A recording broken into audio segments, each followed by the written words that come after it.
Hello everyone, and welcome back to another video. This is the story's fourth episode, in which Iruka takes Mizuki's shuriken to the back instead of Naruto. Naruto loses control and prepares to unleash the QB, but he is stopped by the hand of his hero before he can tear off the seal. Yondame's Hokage. To show your support, like and subscribe. Let's get this show going. The words were short. To the point. But they were enough to penetrate the whirlwind of thoughts that was Naruto's mind as he simultaneously tried to keep his own cool in the face of quite frankly ridiculous enemy he and Shikamaru now faced, and figure out exactly how he intended to save his comrades. In the shinobi world, words were cheap. Meaningless. Telling himself he wouldn't let his comrades die was a different matter to actually preventing it from happening. Not that he ever thought he couldn't, of course, he would rather die than break the promise he had made, partially to himself, and partially to his current and future friends. As it was, the words muttered under Shikamaru's breath were all that it took to focus Naruto's mind on the task ahead, and calm him down too. Trust the Naru to be ice cool under pressure. He examined the legs of the stone statues closer. They were cracked, crumbling under the strain of having jumped. Apparently, whatever jutsu that had brought them to life was unable to bypass the irrefutable fact that these were in fact, made out of rigid and brittle stone. Sandstone to be exact, of a peculiar reddish hue, definitely different to the sandstone of the canyon walls, which Naruto hadn't noticed beforehand. Regardless, Shikamaru was right to draw attention to their legs. They were weakened by the stress of their jump, and appeared to weaken even further with every movement. Filled with vigor at this development, even as the foremost of the statues took a step forward and raised its weapon menacingly, Naruto grinned and stepped forward to meet it. Shikamaru, you run interference whilst I deal with the heavy hitting, until we win or you come up with a better plan, okay? The Naru grunted in approval, not taking his eyes off of the enemy. Interference, as Naruto had put it, was definitely his speciality, and what he would have suggested had he been with Choji. He had been hesitant to nominate Naruto in that role, knowing as little as he did about his actual techniques or abilities, as he was nowhere near naive enough to believe that Naruto hadn't seriously improved since their days in the academy. The way he spoke, and genuinely understood things he never would have before, told Shikamaru all he needed to know. If Naruto said he could play the role of heavy hitter, Shikamaru would take his word for it. Of course, the dozen or so Narutos that had sprung into life around them did wonders for his confidence in the blonde. Naruto himself was not quite as happy with his use of the Kage Bunshin as his comrade was. He had made a decision not to use them en masse. It didn't fit in with his current philosophy on how they should be used. The situation, however, necessitated differently, as Naruto needed to find a way to even up the playing fields. Although, as the first of the statues came within striking distance of him, he didn't feel that they were in any way even, regardless of whether he's actually admit it or not. Well, here goes nothing. And with that the blonde leapt back, the stone behemoth striking the ground where he had just stood with its weapon, and began racing through no familiar hand seals. Fuuten, Gukuo no Jutsu. The blonde's words came in tandem with the closest two Bunshin, each firing a buzzing sphere of air towards the statue that had struck. Each made contact with the statue's left leg, the one Naruto had judged to have been the most weakened of the two, the wind-infused chakra spinning and grinding against the stone, boring into it and splintering it at the thigh, causing the statue to tumble onto its left side. Almost immediately, a separate pair of leapt above the fallen statue, struggling to stand without its left leg, the animated rock apparently not having realized its leg had been sheared at the thigh. Fuuten, Daitapa. This time Naruto would admit his technique wasn't perfect. It was the most recent one he had managed to learn, and by far the most difficult of the two Fuuten jutsu he knew. Regardless, the technique did its job. The blonde had reduced the overall area of the wind-infused chakra he expelled, but as a result had increased the density and ferocity of the attack, the two Bunshin's jutsu tearing into the statue's torso, grinding it down, almost entirely into granules of sand. Just as the two Bunshin landed, a pair of the stone statues upon them, bringing their fearsome swords to bear upon the copies of the blonde. One of the Bunshin didn't react as quickly as required and was destroyed by the solid stone sword aimed at its skull. The second was more successful, bringing its Sansetsukan above his head, just barely having the strength to use a horizontal block to defend against the attack. Several of Naruto's Bunshin dashed towards the fray, releasing a volley of Fuuten, Gukuo no Jutsu, pushing back the pair of statues with several crushing blows to the torso, knocking them back into the ground. The feeling of accomplishment at having disabled the trio of statues was, however, short-lived. An alien, ghoulish green haze surrounded the area where the remains of the first statue lay, and Naruto couldn't help stare in wonder as at first, Disintegrated sandstone moved towards the central point grain by grain. Within seconds, the movement of sand was so significant it was almost as if the ground itself was shifting and transforming. Possessed by some maniacal demon of infinite power then, a peculiar symbol made itself clear on one of the larger pieces of rubble.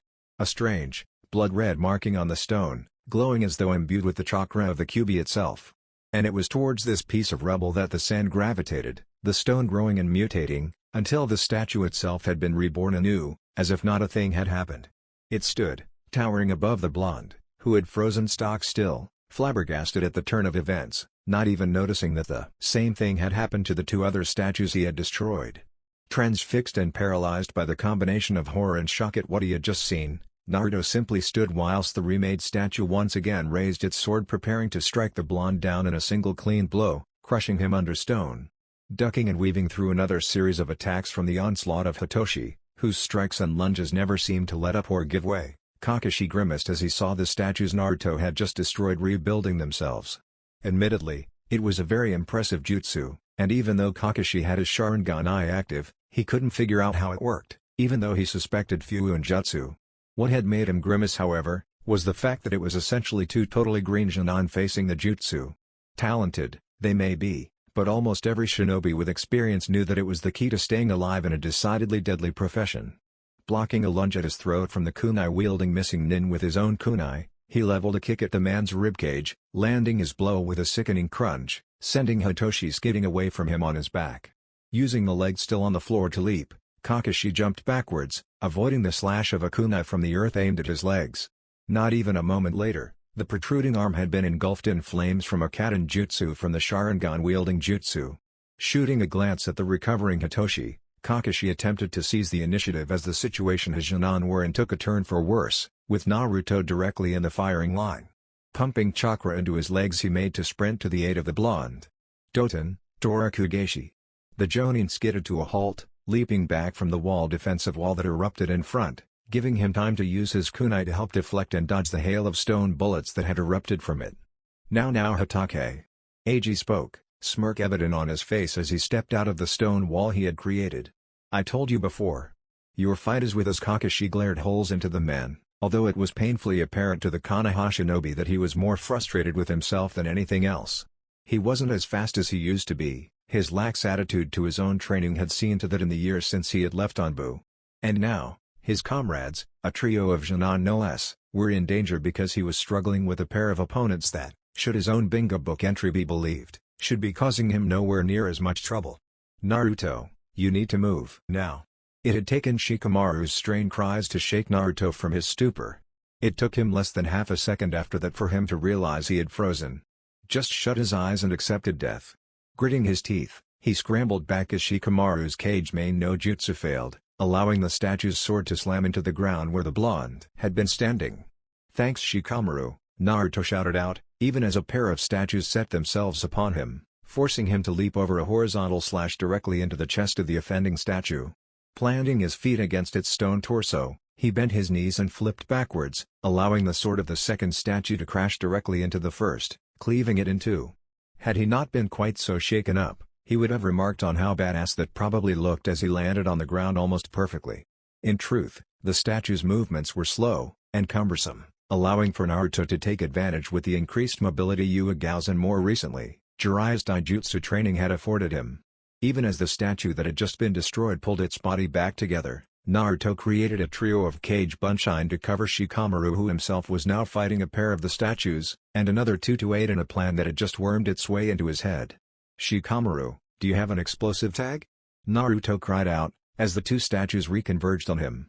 Shikamaru replied with a grunt in the affirmative as he once again extended his cage mane, preventing the destruction of a cage bunshine. Leave those statues to the bunshine and get a bit closer, I have a plan. Deactivating his cage mane as one of the bunshine's Fuuten jutsus slammed into the head of the statue, shattering the faceless appendage into thousands of pieces, he moved closer to Naruto, into a position from which he could support the blonde in whatever plan he had come up with. Suddenly, another half a dozen cage bunshine popped in place, as the rest of the stone statues began to move forward, attempting to surround the pair of Jonin. Already, the Nara was beginning to think moving closer to the blonde had been a poor tactical decision. I think these are made with Fuin Jutsu. Naruto sounded innately confident with his theory, even as yet more clones burst into life to counter the growing number of statues attempting to join the battle. The Nara was lost for words at the feat, that until now, had barely registered with him. He was well aware of the Cage Bunshine technique, and the fact that any more than one of the solid Bunshine would have put him down with chakra exhaustion. Naruto was throwing them out for fun. He wasn't even out of breath. Then there was the fact that only a month or so ago, the blonde wouldn't have been able to tell you what Fuuin Jutsu was, let alone be able to identify its use in the middle of a fight. I'm gonna try to destroy one again.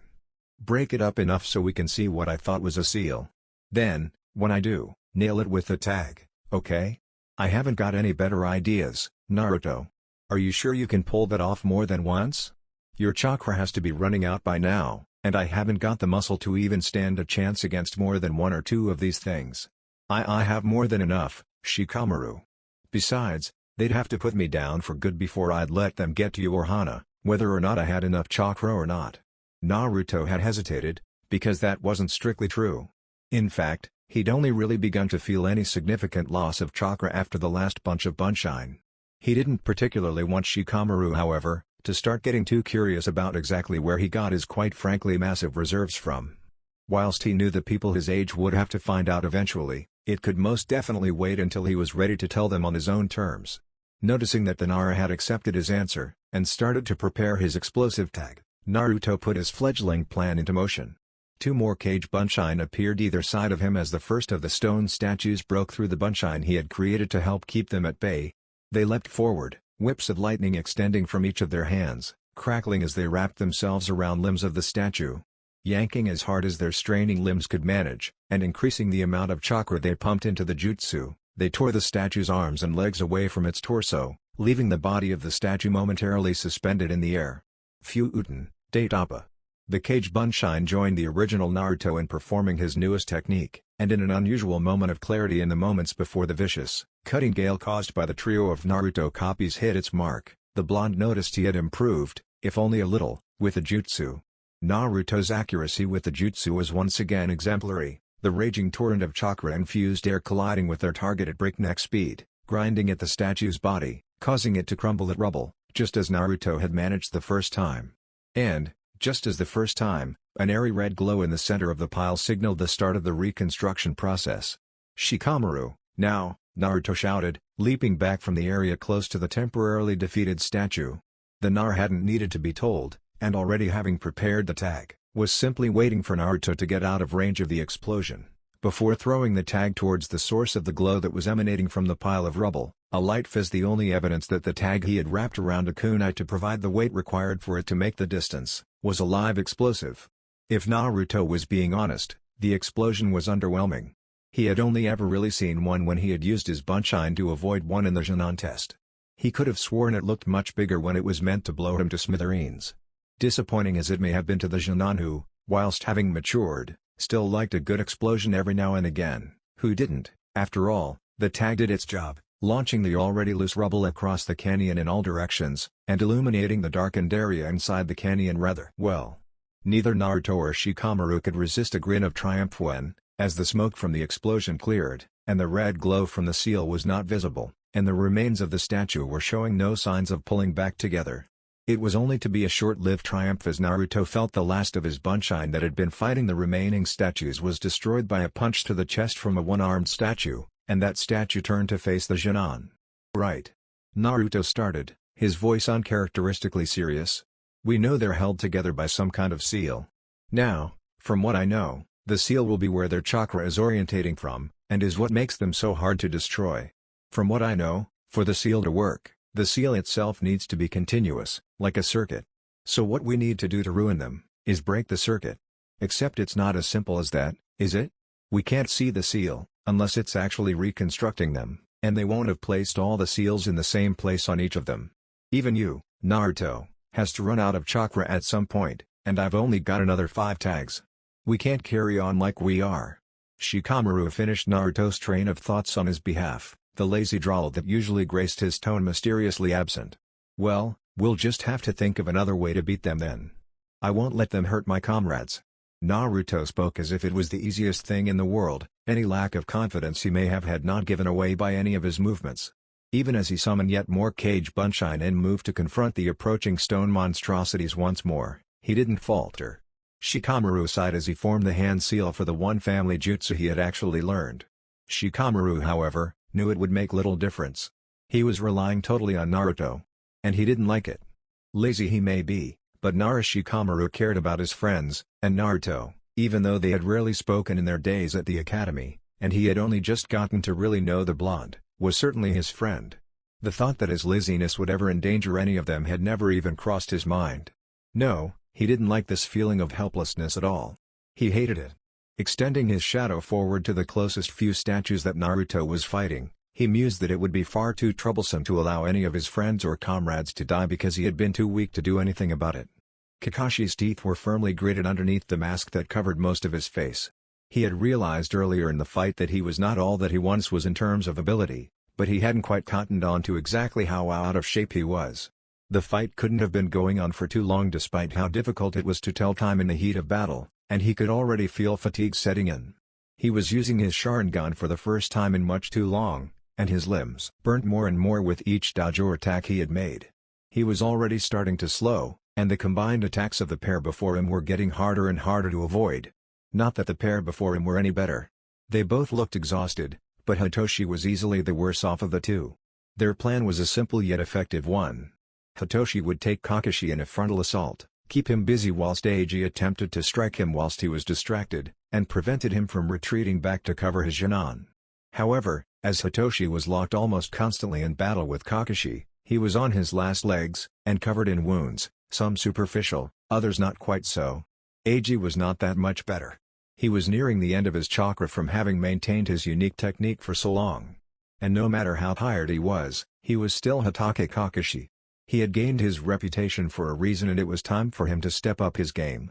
Mainly because he wasn't sure how long the Jinan under his command would be able to hold out. He had caught glimpses of their fight, and was definitely impressed by the supposedly green Jinan, but they would be tiring now, even Naruto, and Kakashi wasn't one to take liberties with the lives of those under his command. It was becoming dangerous for him to draw out this for any longer. He began pulling on his chakra in preparation for a summoning jutsu that he would use to trap his opponents, when he felt it. That sickeningly vile feeling of tainted chakra that would be burned into his brain for as long as he lived. It was a minute amount of it, and wasn't increasing at the rate you would expect if the seal upon Naruto's chest had been broken, but something had caused the boy to pull on the Kyuubi's power, even unintentionally. His own son. Eiji's mutter was not directed at anyone in particular, but Kakashi wouldn't have heeded it even if it had been.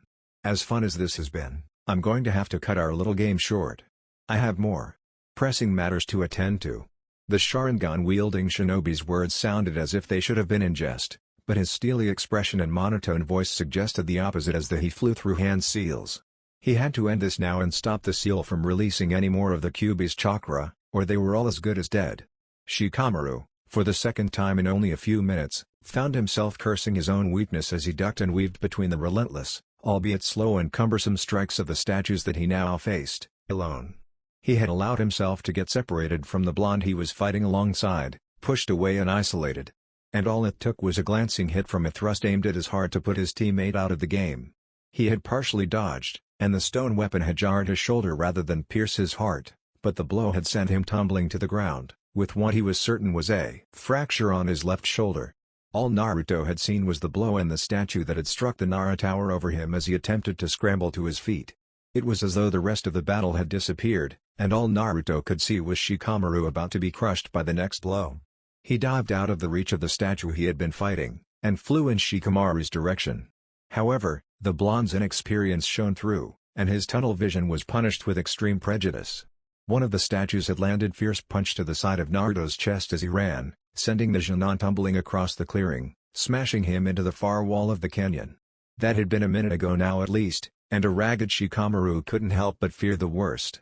Even above the din of battle he had heard the cry of the only medic nin of the team, and the few strangled sobs that had escaped her lips since.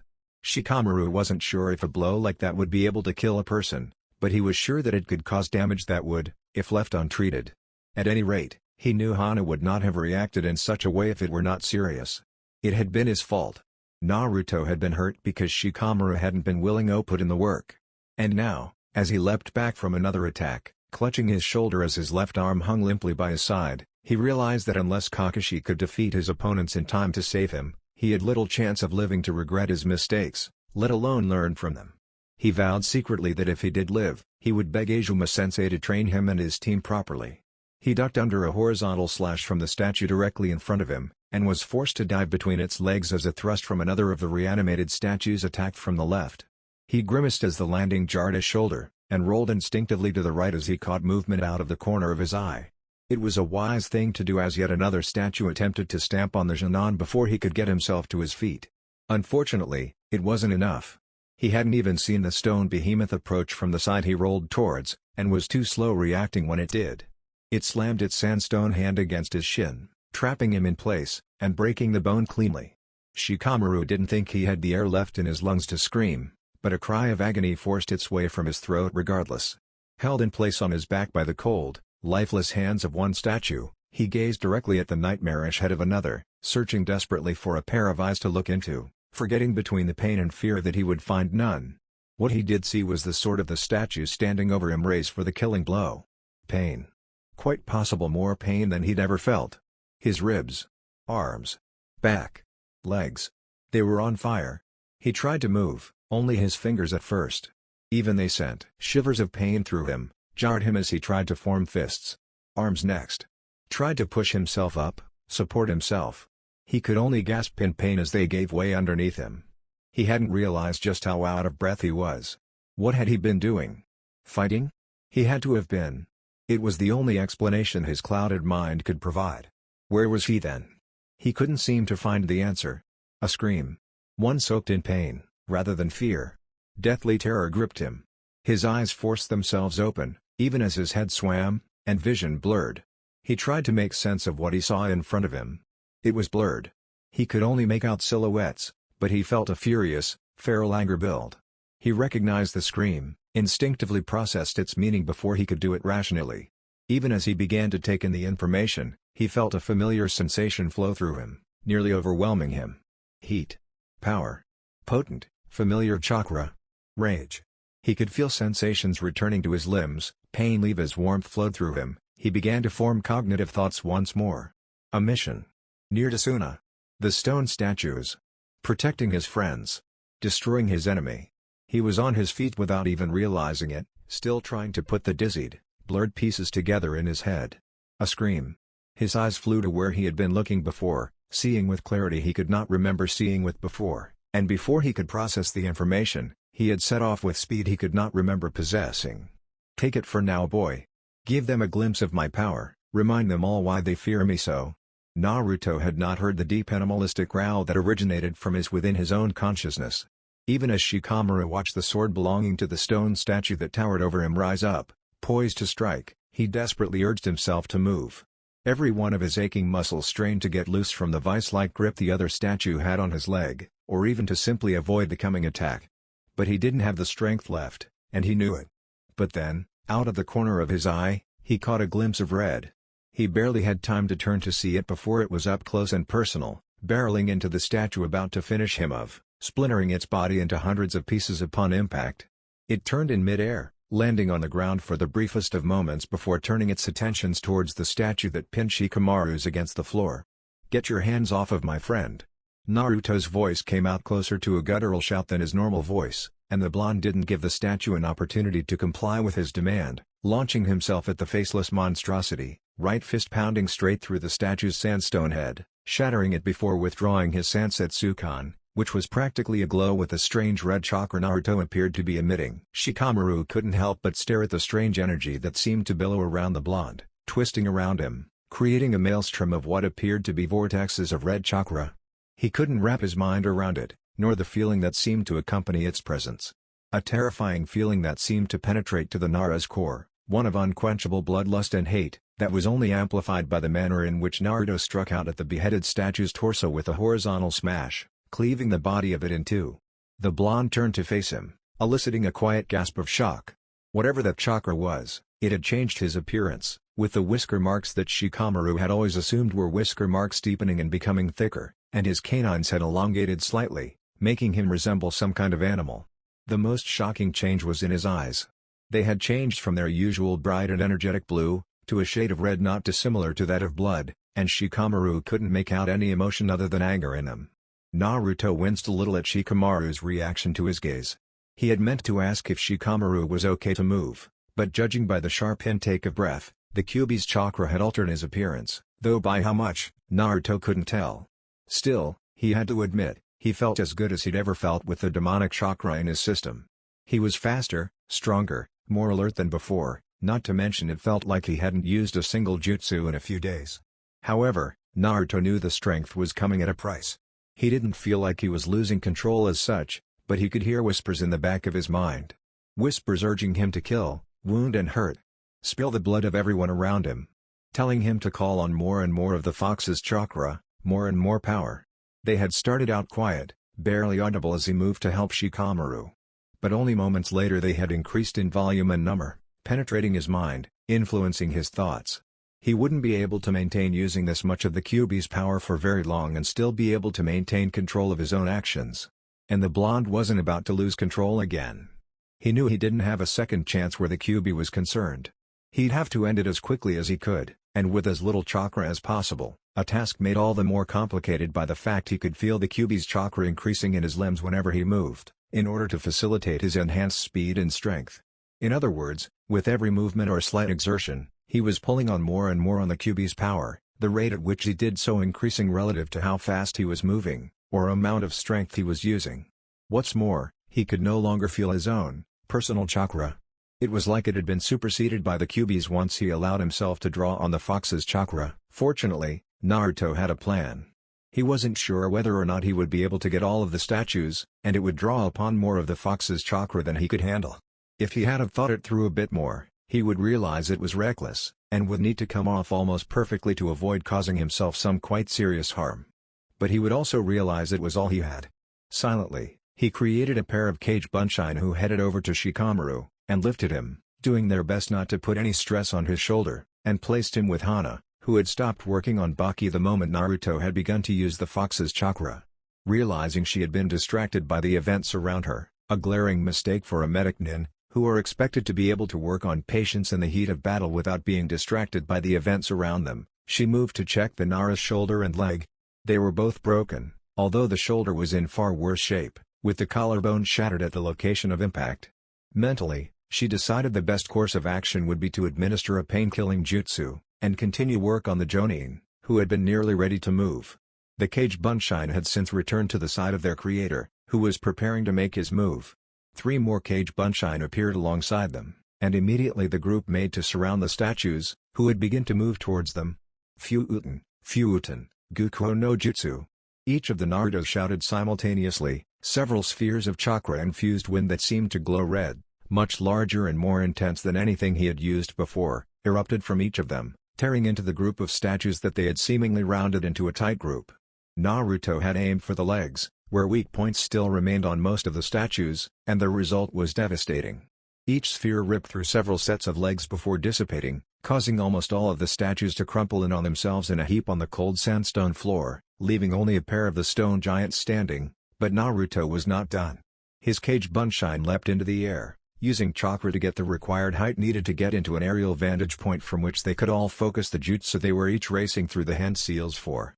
The original had stayed on the ground, forming his own set of seals, at a more reserved pace. Fuuten, Datapa.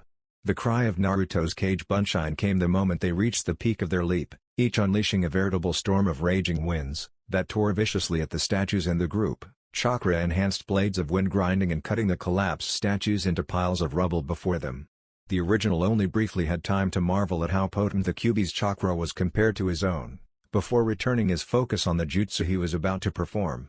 He thought he had moved Shikamaru far enough away to not be at risk, but he couldn't be sure, especially not whilst using the power of the fox.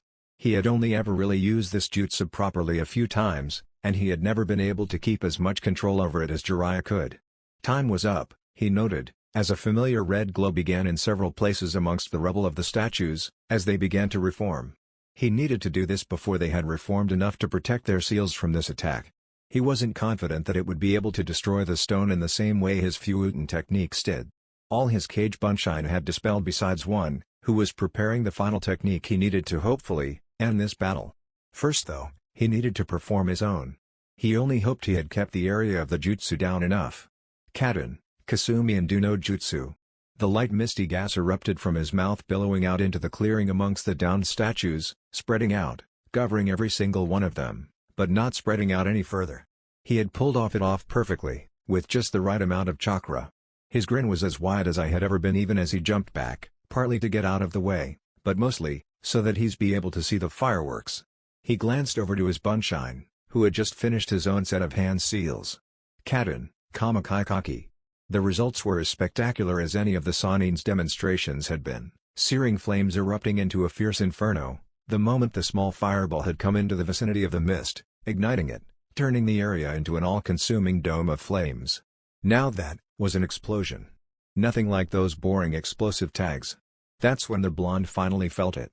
The effects of all his Kyuubi-enhanced Bunshine, each performing those jutsu with chakra that wasn't their own, combined with all of his enhanced movements. The amount of the Kyuubi-s chakra pulsating through him had increased more than he ever thought it would have, white-hot power flowing like rivers of lava through his chakra network, a bubbling pyroclastic flow of demonic chakra leaking from his tenketsu, covering him in a dense orange sheet of chakra. The whispers had become screams in the foreground of his mind. He needed more power, had to have it. More chakra, more power to kill, power to maim. He wanted nothing more. But he couldn't. He wouldn't. Gathering every vestige of his willpower, he pushed back. Tried to suppress the urges, suppress the desire. Shout above the screams. He wouldn't lose to the fox again, not while he could still fight, not while there was breath left in his body. Even as his body had lowered onto all fours without him trying, even as his features grew yet more animalistic and feral. He'd protect his friends, even if what he was protecting them from was himself. He struggled for what was, in reality, seconds, but felt to him like hours, until he could no longer feel the levels of chakra in him increasing, but rather, gradually decreasing. He was beating it. Even as his body had dropped to its knees, he felt the red haze lift away from his thoughts. He was breathing heavily, and his vision swam as he fought the fox's will with his own. Even as he struggled, he saw that 3 of the statues had survived his attack. Apparently he hadn't been fast enough with his jutsu, or thorough enough with the first barrage. If he could, he would have cursed his luck. As it was, all he could do was grit his teeth, as he continued to force back the Kyuubi's power. His muscles tensed as he felt a hand on his forehead. He hadn't sensed an approach. He hadn't even realized there was anybody else in the canyon. Suddenly, he felt an overwhelming peace wash over him. He couldn't even sense a trace of the Kyuubi. Not its power. Nor its bloodlust, or its hatred. Just peace, and calm. But, even as he fell forward into unconsciousness, a voice he recognized alleviated his worries. He would sleep without concern for his friends, because he now knew they were safe. Rest, Uzumaki-san. You fought impressively. I will take care of the rest. And Uzuki Yuigao, even with her Anbu mask on, was not one to lie to a comrade.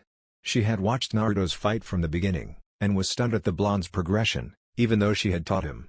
Almost everything he had worked had come on leaps and bounds, strategy, chakra control, taijutsu, it had all come together perfectly. It was difficult to remember that Naruto was a totally green Genin, with no experience in the field on the basis of how he had fought. A totally green Genin fighting against a jutsu that should have been far too much for him to deal with. Yet he and Shikamaru had, admirably. The way in which Naruto had spurned his comrade on, just by being himself, had also not gone unnoticed. But there was no escaping the fact that this was an incredibly advanced technique, and Naruto and Shikamaru were just Genin. She knew she was going to have to intervene, especially since Kakashi was struggling with his own battle. It was just a matter of when. When the chakra cloak had begun to form around the blonde, was her signal to move. She had been briefed by Jiraiya before he had left about the basics of Jinchuriki, and control, and knew Naruto had taken on more of the Kyuubi's chakra than he could handle. Incredibly, as she placed the demonic chakra suppressant that Jiraiya had given her as a precaution on him, she noticed that he had fought back much of the demon's power himself. However, now she had to deal with the rest of these statues, and go and aid Kakashi with his own battle. Wordlessly, she drew the first of her katana and turned her attention towards the towering figures that had given her students so much trouble. Kakashi was just about as relieved as he had ever been in his whole life, even as he dodged a wild strike from Eiji. Yuigao's intervention had been timely to say the least, given the wildly fluctuating chakra levels Naruto had been expending as he had fought for control with his tenant, and the fact that Kakashi was really in no position to do anything about it himself. The Jonin had wildly underestimated the capabilities of the Kekkei Genkai that Eiji possessed, and now he had very little chakra with which to finish his own fight. His plan had been pretty simple really, perhaps too simplistic, even though it is often the basic plans that tend to work the best. Lay down a cover with the smoke bombs, and use his Kushios, Doten, Tsuiga no Jutsu, a tracking jutsu where his nin dogs would locate and trap the enemy in the smoke, leaving them vulnerable for Kakashi to finish off with his Reikiri, a lightning technique designed to kill. It had only half worked. Eiji had been fast to realize the basics of Kakashi's plan, and even though two of the dogs had managed to grab hold of him, had disappeared underground too quickly for the others to get a proper hold on the ninja. Hitoshi, however, had not been so lucky. Trapped under the weight of four of the dogs, including a particularly large brown specimen, with its considerably powerful jaws clamped onto his shoulder. He was a sitting duck, and one that didn't stand much of a chance since Kakashi was already on the move towards him, Reikiri prepared. The Konoha shinobi aimed for the heart. Hokage Kakashi rarely missed with any jutsu. It was even rarer that he missed with his own technique. Now, for the first time since he had left Anbu, he felt the warm, crimson-red liquid soak into his sleeve, as Hitoshi's punctured heart struggled to beat its last. He looked into the eyes of his enemy, as the life drained out of them, his Sharingan burning the image into his brain to join the hundreds of others that already existed there. "Hokage, you bastard!" Eiji's enraged cry was expected by Kakashi, who spun round to block the attack, leaving Hitoshi's body to unceremoniously crumple on the floor, still bleeding from the gaping wound carved into his chest by Kakashi's jutsu. Now, Kakashi found himself beset by a furious assault from the remaining enemy shinobi, not unlike the ones Hitoshi himself had been using to allow Eiji the opportunities to strike. He used his Kekkei Genkai to coat his fists and legs in a layer of rock, adding mass to his strikes, forcing Kakashi to dodge, rather than block his relentless barrage of kicks and punches. Something that the Konoha ninja did infuriatingly well, given how tired he looked. Gradually, Eiji opened himself up more and more, allowing Kakashi windows to counter. Eiji launched a wild punch, its wide arc making it easy to predict and dodge a careless error brought on by fatigue both mental and physical, and Kakashi capitalized. He caught the punch at Eiji's wrist, avoiding the danger of stone-covered fists, and brutally drove his elbow into the Iwa shinobi's face. Staggering backwards, clutching a broken nose that was leaking crimson down his face, he is in no position to block a powerful kick aimed at his chest that sent him tumbling to the ground, momentum taking him a few feet away from where he had originally stood. "What I still don't understand," Kakashi began, walking slowly towards the downed Iwa shinobi, a kunai in hand, prepared to deliver the final blow, "is how you managed it all. Taking Baki down, killing the rest of his squad, the few Uinjutsu on the statues, and then fighting me is no small accomplishment for the pair of you. Who has been helping you? Where are they?" The slight on their abilities Kakashi had slipped into his questioning did not stop Eiji from erupting into a harsh, wheezy laugh, as he struggled to fight the pain from his wounds, and regain his breath after being winded from the kick to his chest. "Telling you wouldn't make a damn bit of difference. You're a dead man whether you know who's after you or not. The people who helped us set this up, they're a class above, powerful beyond belief. Not even you have a hope. Although, strangely they didn't seem to be all that interested in you, Hokage. They seemed far more interested in that blonde piece of shit tagging along." Kakashi stopped dead. Incredibly powerful shinobi out to get a Jinan? Except he wasn't just any Jinan, was he? He was the Ondaime's son, and the Jinchuriki of the Kyubi no Kitsune. His mood darkened considerably as he recalled a conversation with Jiraiya, just a day before he had left for the mission with Naruto. Akatsuki, a group of S-class shinobi, who Jiraiya suspected, had an alarming interest in the bijou. Naruto could be in danger, and even the presence of Yuigao, an exceptional ninja in her own right, made little difference to their odds should they decide to attack. "Who are they, Eiji? You will talk." Kakashi's voice had taken on a grim, steely quality, reflecting the importance of his question, threatening dark consequences should answer not be provided. Eiji simply laughed again, louder this time, his breathing a little easier. "Didn't I already tell you, Hokage? Knowing their names wouldn't save from them even if you had years to prepare. You know them well though, very well. Their power has grown since you last encountered them, too. They are called." Eiji stopped suddenly in mid-sentence as his body began to shake and judder uncontrollably, his limbs contorting in spasms of pain. Kakashi couldn't help but look on in morbid fascination as pitch-black markings began to spread out from the Iwa shinobi's forehead, lines spiraling and weaving their way around him in strange, Otherworldly patterns. Eiji's stomach muscles jerked and contracted viciously, pulling his body into the fetal position and, moments later, he began to gurgle deeply, as though he were drowning in some thick, stodgy liquid. It took Kakashi a moment to realize Eiji had been gurgling on his own blood, his torso's sudden contraction an indicator of some kind of severe internal trauma to one of his major organs, most likely his lungs. He died by drowning, in the middle of the desert. A silencing seal. Yuigao had apparently finished with the statues, and after a cursory glance, Kakashi noticed that she had done so without so much as disturbing her hair. Of course, he already knew what had befallen Eiji, having seen more than his fair share of similar seals during his days in Anbu. In fact, he wore two himself as a result of events that happened on duty. The premise was simple: the seal is placed on someone, and from that point on until the person who placed it removes it, any attempt to speak of certain subjects, or reveal certain facts as specified by the creator of the seal, results in a swift and timely death. Of course, whilst the idea was simple, the actual technique was incredibly complex and difficult. Out of all the Konoha shinobi, only the Sandaime and Jiraiya possessed the ability to place similar seals, which spoke volumes for the ones whose identity Eiji had attempted to reveal. "Are you fit to move, Kakashi? We're going to need to get a move on. Baki is ready to be moved, and I can aid with the transportation of the Nara and Naruto, as long as you're ready. We need to get to Suna as quickly as we can." Here Yuigao paused to dig around in the pouch attached to her left thigh, and pulled out a small red pill, holding it out to Kakashi. "Take this. It will keep you going until we can make it to Suna." Kakashi took the pill without hesitation. It was a soldier pill, a drug designed to stimulate the chakra regeneration process. It would give a shinobi a large, albeit temporary boost in chakra, either compensating for lost chakra, or boosting existing supplies. It was massively useful to Kakashi, who was closer than he'd like to passing out from the chakra exhaustion using his Sharingan for extended periods of time was prone to cause. He almost instantaneously felt the pill's effect, reinvigorating him with chakra and energy. "Thank you, Yuigao," Kakashi said, noting that the woman had removed her Anbu mask, negating the need for secrecy. "And you're right, we had best get moving. How do you suggest we proceed? I doubt Baki or Shikamaru will be able to move all that well considering, and Naruto is still unconscious. I've used Cage Bunshine to help Baki and Shikamaru get moving, and 3 shouldn't affect my reserves too badly should we be attacked. I'll carry Naruto myself. That way we should be able to move fairly quickly, and hopefully make it to Suna without incident." Kakashi glanced over at where the Genin had fought, and saw a pair of Bunshine helping Baki to his feet, and another lifting Shikamaru onto its back. Hana was at work over Naruto, likely checking for any serious wounds that would impede moving him. The Jonin doubted any would be found. The Kyuubi's chakra possessed a strong healing quality, and when Naruto had been using it, it was likely it had sped up the healing of his wounds by an incredible amount.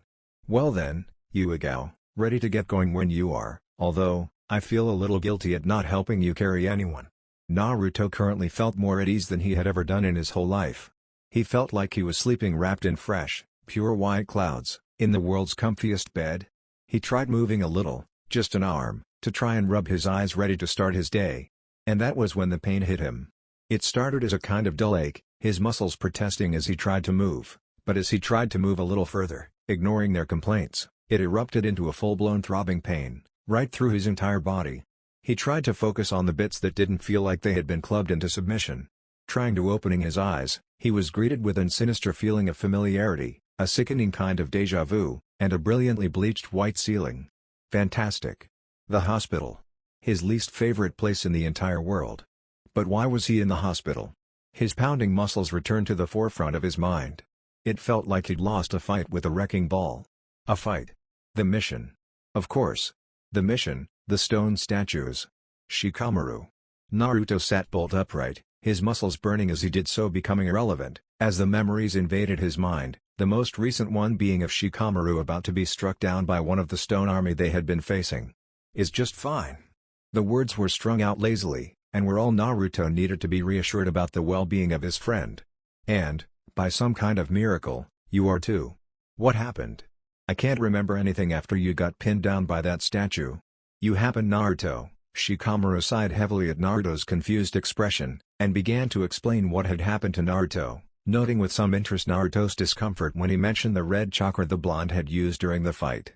Both Kakashi and Yuigao had brushed him off when he had asked, which only served to pique the Nara's curiosity. It appeared that Naruto was a veritable web of mysteries and unanswered questions. As soon as you got the answer to one, there was another two waiting to ensnare you. And once we made it to Suna, the three of us who fought in the Suna Jonin, Baki, were admitted to the hospital. You had chakra exhaustion, which is pretty serious business. You've been out for 2 days now, but they patched me and Baki up soon enough. Broken bones are easy enough to fix after all, although I'll have to take it easy for a bit. Naruto couldn't help but notice Shikamaru seemed absolutely delighted at the idea of taking it easy. So, what do we do now? I mean, the mission is over, right? 'Cause the Suna Jonin is safe, so what's the plan? Good question, Naruto. This time it was Kakashi speaking, entering the room looking untouched, almost as though the events of a few days ago had never occurred, familiar orange book in hand. However, despite his distraction, he didn't miss Naruto shift uncomfortably in his bed when he spoke. As Kakashi had suspected, Naruto wouldn't be able to brush off what Eiji and Hitoshi had revealed as part of shinobi life in the same way that Shikamaru and Hana had. He pocketed his book almost without realizing he was doing it. This conversation wasn't particularly one he wanted to have, but Kakashi had a feeling it was coming whether he liked it or not. Shikamaru, you look hungry. There's a ramen stand in town, perhaps you should go get some food? Naruto might be well enough to join you in a bit. The smile hadn't left the Jonin's voice, but the serious nature of his voice gave away all it needed to the Nara. Shikamaru glanced between the Jonin and Naruto, and sighed heavily, almost dragging himself to his feet, and finally made for the door. You know what, you're right. I hadn't noticed it before, but I guess I am pretty hungry. Catch you later, Naruto. The Nara threw a cursory wave over his shoulder as he left the hospital room through its only door, closing it behind him. Kakashi-sensei, The words died on Naruto's tongue as he racked his brain for the right way to approach the topic that was on his mind, the so-called Raiden massacre. I'm not totally stupid, and I'm not nearly as naive as I was when I graduated. I know ninja have to kill as part of their missions. But they said the number was 27, all of them Jinan? Even during a war, I don't understand what kind of a mission it wasn't a mission, Naruto.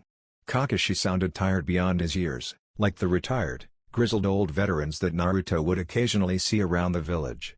Scarred, wounded old men and women, each never having totally recovered from the damage countless battles and comrades lost causes to a human, both physical and mental.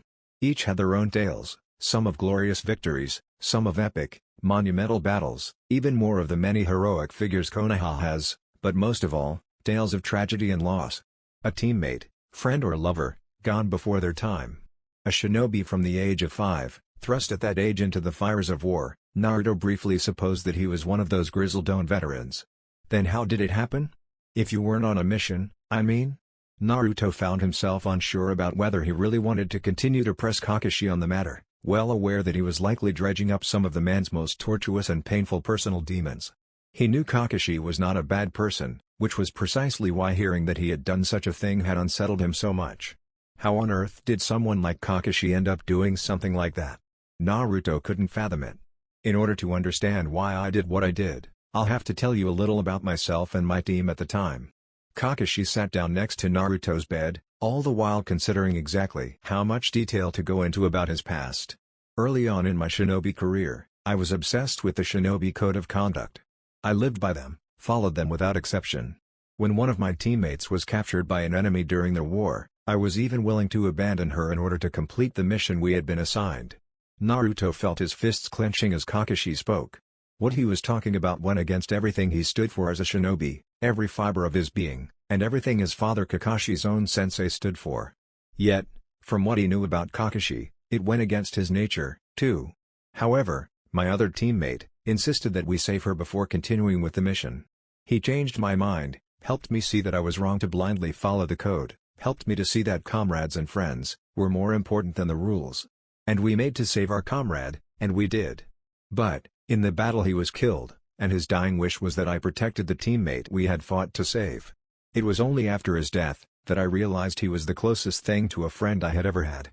Kakashi inhaled deeply, and exhaled in turn, trying to keep the emotions surfacing from talking for the first time about his old teammates since the Yondaime had died, as in check as he could. After that, the war dragged on, and eventually, thanks your father, was drawing to a close. My remaining teammate was on a routine patrol without me, and they were ambushed. She and the rest of the squad she was with, were killed. I had broken my promise to my best friend, and my only other friend had just been killed. A few hours after the news of her death had reached our frontline base, a reconnaissance team returned, having found a newly established Iwa base, not far from our own. In my head, I put 2 and 2 together, and got 5. I was so angry, that I lost my cool, and made the assumption that those in the stronghold were responsible for her death. I went after them, alone, and attacked the base. I don't remember much of the initial attack, but after a while, it became clear that those inside were not responsible for the attack on my teammates' squad. It was a detachment of newly minted Genon, with a pair of Chunin commanders, put in place, essentially, as a decoy to distract our recon teams, and lead them away from the bases that contained their main forces. It was a tactic used by both sides, and an unspoken rule existed to capture, rather than kill such detachments, since most were fresh academy graduates in a time when average graduation age was 8 years old. I didn't even realize what I had done until I had killed almost everyone inside. In the end, it was the fourth who stopped me, and took me away from the base and brought me back. Kakashi stopped, suddenly unsure how he should continue. Naruto was dead silent, taking in what Kakashi had said, and the way he had said it. It was like he had just listened to a debriefing, rather than a retelling of a tragic moment in a man's life. Kakashi had intentionally tried to avoid delving too deeply into the way he felt about what had happened, and perhaps belatedly, Naruto realized that the man was still grieving deeply, both for his comrades, and his enemies, and felt a pang of guilt at having disturbed memories, that had likely been left untouched by anyone other than Kakashi for a long time. However, Naruto found himself understanding Hitake Kakashi, more than he ever had done. What would he have done if he had lost 2 friends, 2 of his precious people? He couldn't claim he would be any different. He wasn't sure he'd want to be. But that realization raised uncomfortable questions about the world all shinobi lived in. Naruto had all his life strove to become a shinobi, not just to gain but also to give. He wanted to help people, save them from evil. Some would call it noble, others childish, naive. It didn't matter to him, he intended to stay true to those goals. But, in the end, would his life as a ninja cause more pain, more suffering, than it would relieve? Kakashi-sensei, why do shinobi exist? I mean, what is the point of being a ninja? Hokage Gigi once told me it was about protecting people, helping them and making them happy. It was part of the reason I wanted to be a ninja, and nothing has changed. I still want to protect people. But... Naruto trailed off, trying to piece together what he wanted to say from the whirlwind of thoughts in his mind. But it seems like the entire shinobi world is trapped in some kind of cycle of revenge and hatred, right? We fight a war, and the time between that war and the next is filled with people taking revenge for their losses in the first. Killing the person that killed their loved ones, and the loved ones of the person taking revenge in return. Kakashi finished on behalf of the blonde, well aware that the issue was beyond the scope of what any young Genon should be considering. The blonde just nodded in agreement, still trying to process the leap their conversation had made, find some kind of solution in his head, so it would all make sense. I think it's something that every shinobi discovers, in their own time, and most simply accept it, carry on with their lives until either they succumb to it, or retire. Your father and Jiraiya, his sensei, both spent their lives trying to find an answer, trying to stop the cycle. Jiraiya, I believe, has been looking his entire life, and still is. To the Jonin's surprise, Naruto brightened as Kakashi spoke. I guess that settles it then. I'll find the answer. The finality of Naruto's words perplexed Kakashi, especially given that it had seemed he fully understood the gravity of such a task. The blonde however took the lack of a response to mean that Kakashi was doubting his ability to accomplish the task. Before now, I had 2 goals as a ninja. To become Hokage so I can protect the village and my friends, and to make my dad proud. I'll find the answer my dad couldn't, and I'll make him proud doing it, and that is a promise. I know it's not going to be easy, Kakashi-sensei. If it was, someone would have already found an answer. But I will do it. First, I'll become Hokage so I can protect the people I love, then, I'll find a way to use that to find a way to stop the cycle of hatred, and protect everyone else. Naruto's words had become fierce, his eyes providing a startling view into the determination he held. He meant every word he said. And before Kakashi could stop himself, he found himself believing too. Thanks for talking to me about this, Kakashi-sensei, you didn't have to. Kakashi simply smiled at the blonde through his mask, and dismissively shook his head at the thanks.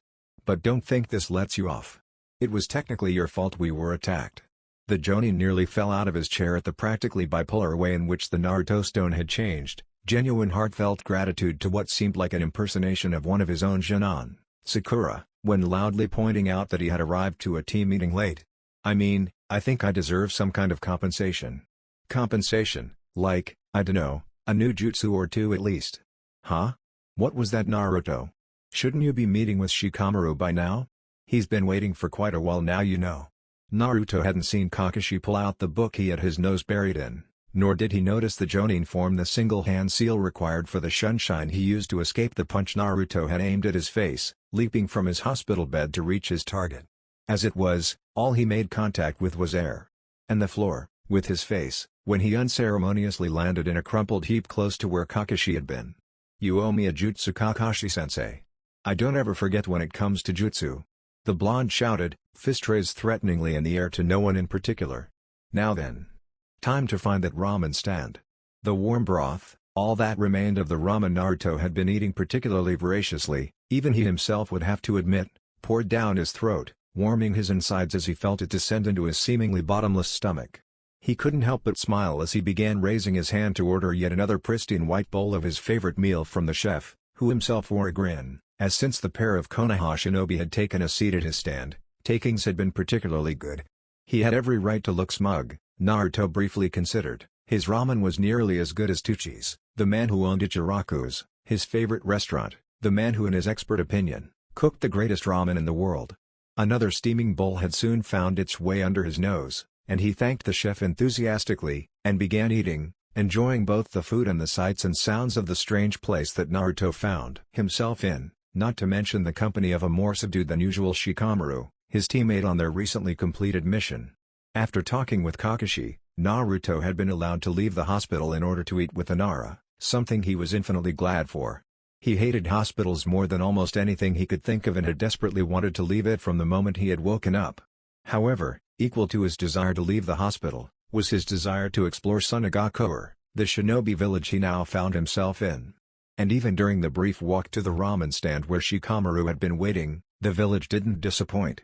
It was the first shinobi village he had ever been to outside of Konoha, and he couldn't help but stare and gape at almost everything in the village, much akin to the many civilian tourists who traveled to Konoha.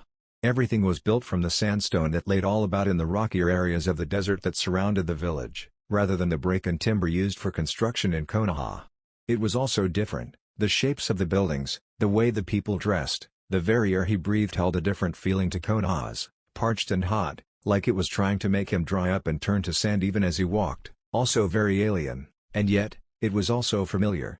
Shinobi weaved expertly to and fro amongst the civilian bustle of merchants and people shopping, going about their business of missions, patrols and reports, and despite their different exterior, Naruto identified various shops and banks, and towering over them on the distance was a building that dominated the landscape, much the same way that the Hokage Tower dominated the Konoha skyline. Not only that, but the blonde could feel eyes on his back at all times, although he couldn't see anyone following him, and he knew that he was being watched by the local Suna equivalent of Anbu Black Ops, as often he was in Konoha, albeit for different reasons.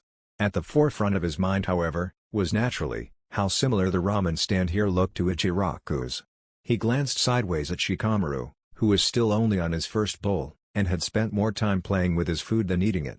The Nara seemed to be lost in thought, which wasn't exactly unusual. However, it didn't take a genius to notice that he was definitely more somber than usual.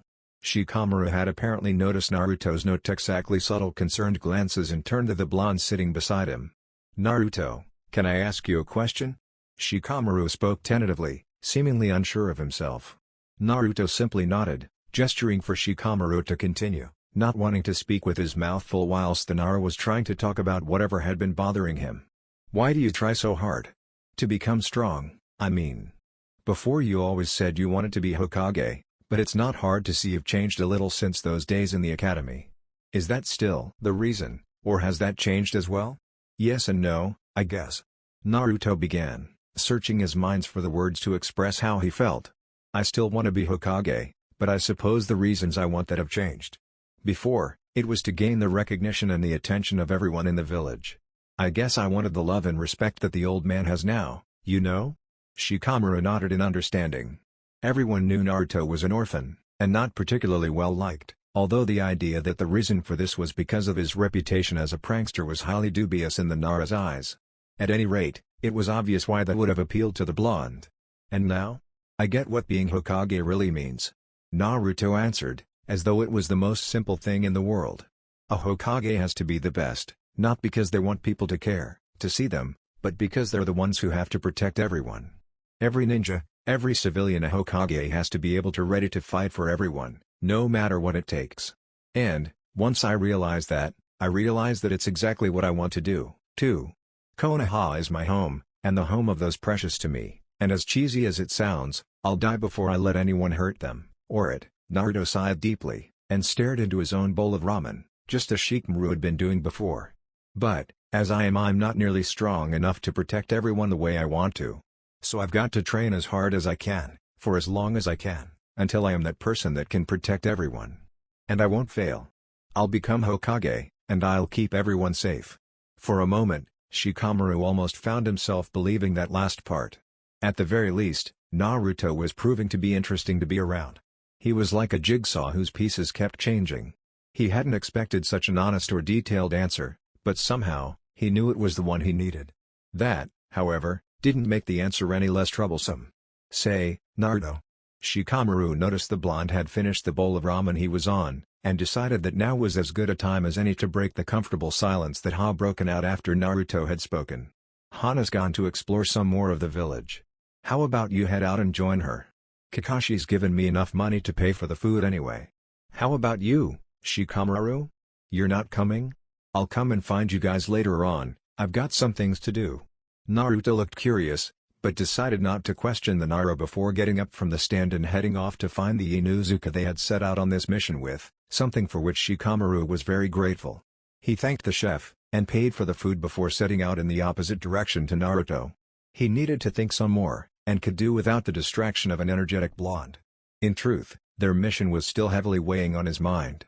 He knew he should have been able to do more, but in the end, he had been little more than a distraction. In the end, Naruto had gotten injured saving his skin. He had often repeated his mantra of wanting to be an average shinobi. But it was only now he had truly gotten started as one that he realized the massive error and oversight involved with that line of thinking. Being a shinobi was not some 9-to-5 desk job, where average was the name of the game. The average die more often than they alive, or someone dies trying to keep them safe. He, or a friend could be killed because the Naru wasn't as good as he could, or should be. Yet, could he just back out? Could he really leave those same friends to risk their lives as shinobi, whilst he went and took an easy civilian job? It was out of the question. When he had been assigned to Asuma, his Jonin sensei's team, and they had discussed their dreams and plans for the future. When he had heard Shikamaru's average life plan, Asuma had chuckled, and smiled knowingly. He had told him that his attitude wouldn't last past his first few missions. Now, the Naru thought he understood what he had meant. All of a sudden, Shikamaru got the feeling that him being requested for this mission had more to do with his own sensei, than the Hokage himself. It didn't matter either way. Shikamaru had made his decision. He guessed he didn't have much choice in the end, because he, like Naruto, wouldn't be able to just stand by and watch his friends fight. Which really only left him with one option, no matter how very troublesome it was. I said apologize, you bastard. Naruto's voice escalated the more he repeated his command to the Suna shinobi in front of him again. The blonde hadn't been walking long before he had run into Hana, who had been using her medical jutsu to help a small boy who had managed to bang their head, and had apparently been bleeding pretty badly. Naruto didn't really need anything more than the glare the Inuzuka had been sending towards the ninja that now stood before him to figure out that he was probably the cause of the problem. Unfortunately, the red-headed shinobi wasn't willing to play ball, and simply stood silently, staring at Naruto, his expression totally unreadable.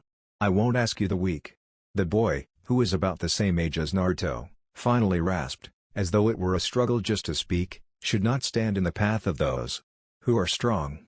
Naruto raised an eyebrow at the boy's words, trying to work out what exactly he was referring to. Are you saying you did that to a kid because he was in your way? Naruto's incredulity was evident in his voice. I was talking about you. What the he? Naruto was cut off again, but this time the interruption came in the form of the sand he had been standing on attempting to coil itself around his ankles. The blonde jumped back in surprise, but failed to notice the tendril of sand emerging behind him until it was too late, the tentacle-like apparition swinging horizontally at him as he turned to face it, crashing into his ribcage and sending him staggering sideways. Winded, and clutching where he had been struck, The blonde created a pair of cage bunshine who made towards the Suna ninja, who he figured to be the cause of the weird sound. Right though he was, the cage bunshine were ineffective at best, the first attempting to sound out the other ninja's taijutsu by throwing a few basic punches, all of which were blocked by sand, before yet an third tendril burst from the ground at speed, impacting with the underside of its jaw and dispelling it. The second attempted to attack from above with a vicious-looking axe kick, but the tendril of sand was faster, forming its tip into a razor-sharp point and piercing the bunshine's leg, instantly destroying it. The original Naruto, having recovered from the earlier blow, moved to confront the sand-wielding shinobi himself, but as he tried to move, he began to sink into the sand under his feet, the process speeding up as he began to struggle to free himself from the sand. In only a matter of seconds he'd been dragged waist-deep into the ground, and could feel the sand compress and tighten around his legs, the pressure becoming more and more unbearable every second he was trapped. Glancing around he noticed Hana had let fly at the ninja with several of her kunai, but they were swatted away with ease. She had admitted to Naruto and Shikamaru before their mission that without her partners, the dogs that most Inuzuka fought alongside, she was pretty useless in a straight-up fight, and she had been brought along primarily as a medic. The blonde racked his mind for a way to free himself. He summoned more cage bunshine around him, but they were all destroyed as swiftly as the first. He couldn't move his arms to use jutsu, and his bunshine had all been destroyed before they even had a chance to act. Gaara. That is enough. Release him. Immediately, Naruto felt the pressure around his chest loosen, allowing him to take a breath he didn't realize he had been unable to take, and he noticed he was gradually rising out of the pit onto level ground. It was Baki, the Suna Jonin they had rescued, that was standing between himself and the one he had called Gaara. I cannot apologize enough for Gaara's behavior towards you ninjas, Kakashi-san. It is unacceptable. Naruto's eyes widened when he realized that Kakashi had, at some point, arrived and placed himself between Gaara and Hana. I believe I understand the situation, Bakuzen, and your apology is accepted. Although, I would say that maybe I'm not the one it should be given to. Kakashi's single visible eye was bent upwards, indicating that he was smiling, but his right hand had never left the pouch that contained his kunai. Baki himself glanced towards Naruto at Kakashi's implication, but he instead chose to turn to Gaara. Return home. Now. You'll be dealt with later. Gaara folded his arms, and began to turn away from the group, but stopped short of actually leaving the scene.